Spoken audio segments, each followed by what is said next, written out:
All right, so you just learned about this new strategy called wrapping a property or owner financing, right? Where you're gonna be the bank for someone. You're not gonna deal with tenants, you're not dealing with toilets, no headaches, nothing like that. But here's a problem.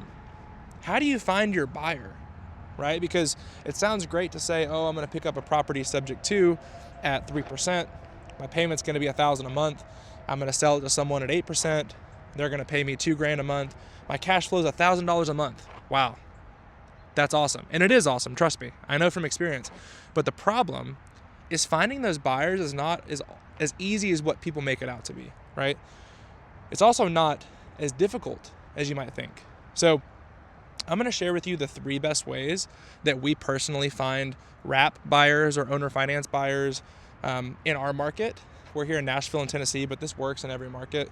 So first best place to find your buyer is going to be using bandit signs, okay? So this is where you put out 30, 40 signs in an area where on the sign you're gonna write owner finance, no credit, no banks, we need to sell the property, must sell, and then something unique about the property.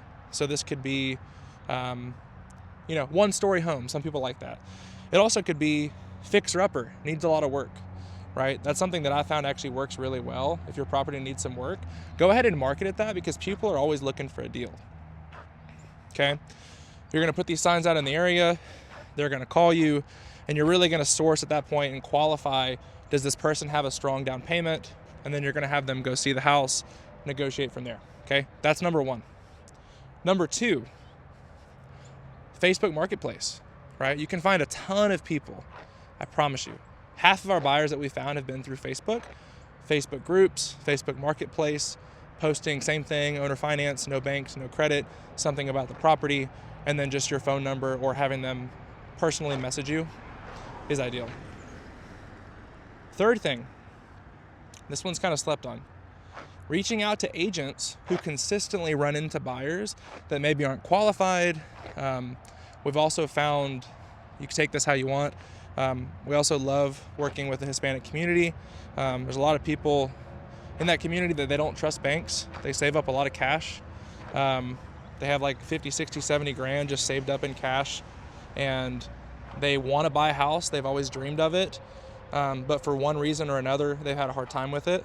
And so what I would recommend is connecting with some agents that are consistently working with those clients that maybe are having a tough time, right? Because at the end of the day, your goal is to provide value as a lender and helping a buyer see and actually have some hope that they could own a home, right? That's what this is about. This isn't an investment for them. This is an emotional thing, right? Buying a house is an emotional thing.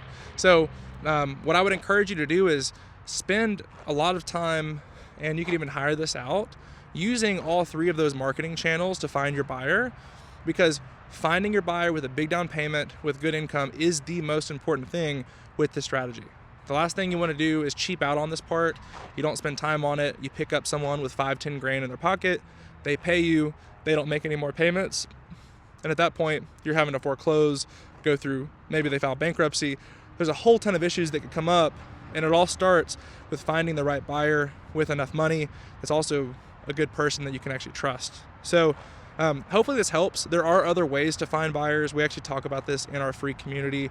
If you want to learn more about creative finance, how to create wraps, how to create owner financing, and to be able to retire yourself, at an early age, feel free. I'm going to put the link in the description. If you found this video helpful, I know it was very short, feel free to leave a like, leave a comment on what strategy you're going to be using in 2026, and be blessed. Thanks.